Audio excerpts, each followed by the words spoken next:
यदि तपाईहरुको बुढी बेसी च्याङच्याङ गर्छ भने चक्कर उठाउनु, लगाउनु अनि ताप राख्दिनु।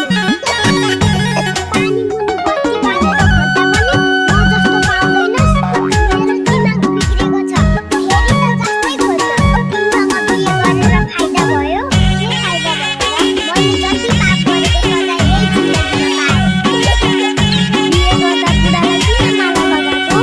आँखा आँखा हेर्दै बस्थ्यौ निधार जोड्दै, आँखा आँखा हेर्दै बस्थ्यौ निधार जोड्दै, जाडो हुँदा तिम्रो पछ्यौरी ओड्दै, सिरी सिरी बतास, सिरी सिरी